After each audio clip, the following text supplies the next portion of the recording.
Welcome to Daily News Podcast, your snapshot of life in Mangalore and beyond. Today, we've got a lineup of news that connects, informs, and inspires. Ready to catch up? Let's begin. In a major development, the Supreme Court has acquitted all accused in the murder case of Prof Ramakrishna, the former administrative officer of KVG Medical College in Sullia. The murder, which took place in 2011, left the community in shock. The accused, including Dr. Renuka Prasad, director of the Academy of Liberal Education, were acquitted due to lack of evidence. The motive behind the murder was believed to be resentment over the division of responsibilities among family members. The founder of the institution, Kurunji Venkatharamana Gowda, had divided responsibilities between his sons, leading to a conflict that tragically resulted in the death of Prof Ramakrishna. This acquittal by the Supreme Court marks the latest twist in a case that has gripped the region for years. In a recent development, a private bus driver from Mangaluru, H. Bhaskar of Vamanjur, has been sentenced to 8 months in prison by the 3rd JMFC Court for a tragic accident that occurred at Bendorwell Junction in 2023. The accident led to the untimely demise of a woman named Irene D'Souza, 72, who was struck by the bus while crossing the street. The driver, Bhaskar, had fled the scene after the accident, but was later charged with negligence. Apart from the imprisonment, the court has also imposed a fine of 27,000 on him. Additionally, the bus conductor, Mustafa, has been fined Rs 10,000 for operating without a license, and the bus owner, Arun Menezes, has been penalized Rs 5,000 for allowing the conductor to operate without a license. In a tragic incident in Nelyady, a youth named Sharath was stabbed to death in front of his house in Madari. The incident took place on Friday night following a suspected domestic dispute. The police are investigating the matter, and further details are awaited. The community is shocked by this tragedy, and our hearts go out to the family and friends of the deceased during this difficult time. Chief Minister Siddaramaiah will be gracing Mangaluru on May 16th to inaugurate 2 significant projects: the new Deputy Commissioner's office at Padil and a state-of-the-art indoor stadium at Irwa. These projects, with a combined cost of over 110 crore, emphasize the administration's commitment to efficient governance and enhanced public service delivery.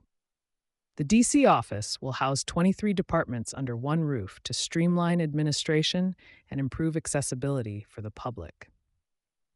The indoor stadium aims to boost the sports culture in the region and provide top-notch training facilities for local athletes. The inauguration ceremonies will see the presence of district officials and elected representatives. In response to recent controversies and misinformation, Minister Dinesh Gundu Rao reassured firm police action against fake news and inflammatory content. Addressing criticism over government actions, he stated that all incidents are dealt with as per the law and emphasized the need for credible information to carry out proper investigations. With regards to escalating tensions between India and Pakistan, a security review meeting will be convened by the Chief Minister, along with discussions on preventive measures in response to guidance from the central government. In a developing story, a case has been filed regarding a controversial social media post related to the 2022 murder of Mohammed Fazil in Sarathkal, Mangaluru. The post in question, shared on Instagram, showed images of Fazil with a caption that reads, "Miss you, Fazil," following a comment by a user named Bazagar8614 hinting at further incidents. A case has been registered at the Olal police station. The case has now been transferred to the City Crime, Economic Offenses, and Narcotics Police for deeper investigation. The police have identified and are interviewing Muhammad Akram from Haliangadi, Mangaluru, who is linked to the account. The investigation is currently ongoing to uncover more details in this case. An unexpected visitor, a lone elephant, created chaos during a temple festival in Belur, Hassan district. The tusker, separated from its herd, wandered into the celebration at Lingapura temple, terrifying the devotees. The incident occurred during an utsava marking the renovation of Sri Chamundeshwari temple in Belur Taluk. The elephant's sudden appearance caused panic as it damaged parked vehicles. Thankfully, there were no injuries reported. Authorities swiftly intervened by bursting crackers to drive the elephant away. Forest and police officials managed to guide the elephant back to the forest. It was revealed that a herd of over 10 elephants has been roaming in the area, with this lone elephant straying into the temple grounds. The situation was brought under control, ensuring the safety of the local residents and the elephant. The Southern Railway has exciting news for travelers on the Mangaluru-Thiruvananthapuram Central Vande Bharat Express. Due to popular demand, the railway will be adding 8 more coaches to the train starting May 22, 2025. This means more seats and more comfort for passengers. The Vande Bharat Express has been a huge hit among tourists and businessmen as it covers the 620 kilometers distance between Mangaluru and Thiruvananthapuram in just 8.40 hours, offering a faster alternative to other trains that take at least 13 hours for the same journey. The fares for this service are set at $1,615 for chair car and $2,945 for executive class, making it a preferred choice for many travelers.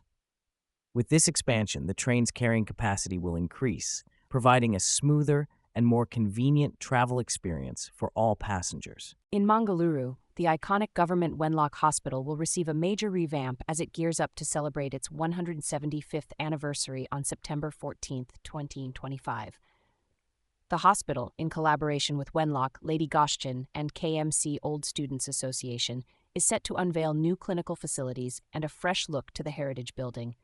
Superintendent Dr. D.S. Shivaprakash mentioned plans of refurbishing old furniture, replacing outdated medical equipment with modern instruments, and enhancing the infrastructure with a new OPD block costing 70 crore. The hospital, renowned for handling thousands of inpatients, outpatients, surgeries, and dialysis cycles annually, is also upgrading its facilities like operation theaters, cath lab, radiology, and endoscopy units. The upcoming anniversary is a chance for the old students to contribute significantly to the hospital, praised by the association's president, M. Shantaram Shetty. This milestone is a testament to the hospital's legacy and its commitment to providing quality healthcare to the region. In Mangalore today, the Nelyady University Center for Science Education and Research, NUSearch, at Nelyady University is making strides in scientific advancements. Accredited with an A+ grade by NAAC, the university ranks high in various prestigious rankings. NUSearch offers a state-of-the-art learning environment with innovative teaching methods and access to advanced scientific equipment. Undergraduate programs like BSc, HON, Biomedical Science provide research opportunities and industry exposure. Postgraduate programs cover diverse fields like biotechnology and cancer biology, emphasizing hands-on training. NUSearch also focuses on holistic development through personality development and social responsibility courses. With international collaborations and placement opportunities across sectors, NUSearch prepares students for a successful career in science. Aspiring students can explore the programs at NUSearch by visiting apply.nitedu.in or calling 919513188844. In a significant move, Majur Gram Panchayat in Kaup Taluk Udupi district has allocated 10 lakh in its 2025-26 budget for a potential donation to the Indian Army in the event of a full-scale war between India and Pakistan. The Panchayat President Prasad Shetty and Vice President Manjula Acharya revealed this decision, emphasizing that it was made in the national interest and to support the Indian armed forces amidst escalating tensions along the India-Pakistan border. They highlighted the Panchayat's commitment to both national security and local development initiatives. Kaup MLA Gurmeet Suresh Shetty praised this move, urging other Panchayats to follow suit and support the armed forces during times of crisis. The Panchayat's proactive gesture stands as a testament to their dedication to the nation's defense and security. In a swift and firm response to unprovoked firing from across the Border Security Force declared the destruction of a terrorist launch pad opposite Akhnur in Jammu. The launch pad, situated at Luni in Pakistan's Sialkot district, was obliterated in retaliation to the cross-border aggression. The escalation unfolded when Pakistan initiated unwarranted firing on BSF posts in the Jammu sector. The BSF retaliated effectively, causing significant damage to the posts and assets of the Pakistan Rangers along the international border. The spokesperson affirmed India's unwavering commitment to safeguarding its sovereignty against such provocations. The action underscores the BSF's resolute stance in protecting the nation's borders. In a strong response to Pakistan's provocations, the Indian military successfully destroyed multiple armed drones that trespassed over Khasa cantonment in Amritsar. This incident, taking place at 5 a.m. today, highlights Pakistan's continued aggression along the western borders. The Indian Army swiftly engaged and eliminated the hostile drones, sending a clear warning to Islamabad against violating India's sovereignty.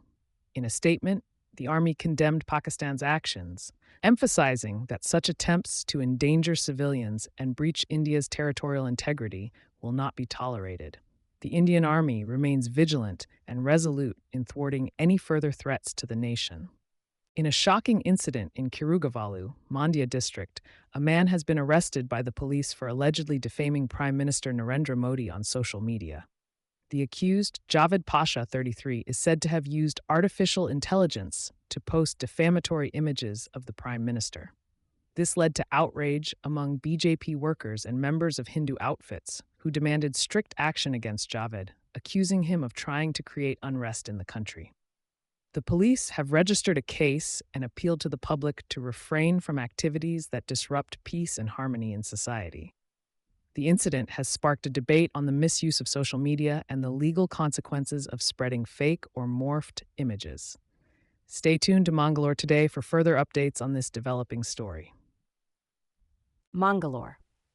In a recent development, Information and Broadcasting Minister Ashwini Vaishnaw emphasized the crucial need for accurate and responsible reporting amidst the ongoing military tensions between India and Pakistan.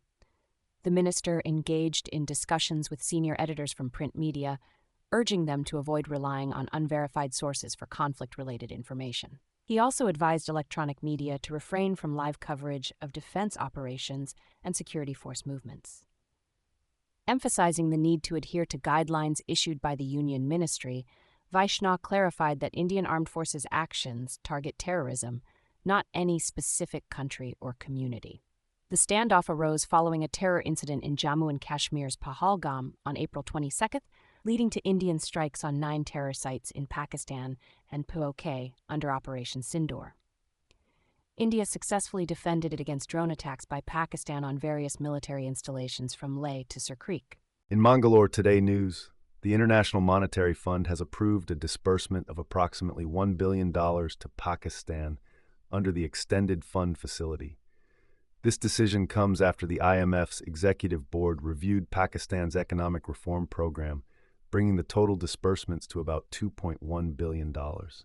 India expressed concerns over the funding, fearing it could be misused for state-sponsored terrorism. The Indian government abstained from voting at the IMF meeting, citing risks and dangers involved. Meanwhile, Pakistan's Prime Minister Shehbaz Sharif welcomed the IMF's approval, stating that India's attempts to sabotage the IMF program have failed. The IMF program aims to stabilize Pakistan's economy and pave the way for long-term recovery through reforms in various sectors. The disbursement of $1 billion is the first in a series of installments that will support Pakistan's economic development. In a recent development, 32 airports across northern and western India, including Srinagar and Amritsar, have been shut down for civilian flight operations until May 15th. The decision was made due to the ongoing military conflict between India and Pakistan that escalated after India's strikes on terror camps and Pakistan's border shelling. The closure affects airports like Amritsar, Chandigarh, Jammu, Leh, Srinagar, and others. Additionally, 25 segments of air traffic service routes around Delhi and Mumbai. FIRs have been closed until May 15th. Airlines are advised to plan alternate routes. Air India and Indigo have canceled multiple flights until the specified date due to these closures. This temporary shutdown is aimed at maintaining safety and minimizing disruptions amid the conflict between the two nations. In an escalating situation between India and Pakistan, Indian forces have retaliated by destroying several Pakistani military posts and a terror launch pad near Jammu. The action was part of Operation Sindoor, aimed at dismantling terror bases. Pakistan continued its aggression with drone attacks targeting multiple locations in India, including Srinagar and Rajasthan. In response, India destroyed Pakistani military posts along the line of control and neutralized threats to Indian air bases. Pakistani shelling across the border led to casualties, including a senior official. Explosions were reported in Pakistani air bases, with Islamabad shutting its airspace. Both countries engaged in airstrikes and drone attacks. India stated that Pakistan used civilian aircraft as a shield, endangering air travel. The Indian Army successfully prevented an infiltration attempt, killing terrorists. Operation Sindoor was initiated following a terror attack in Pahalgam. The situation remains tense as both nations maintain a heightened state of alert.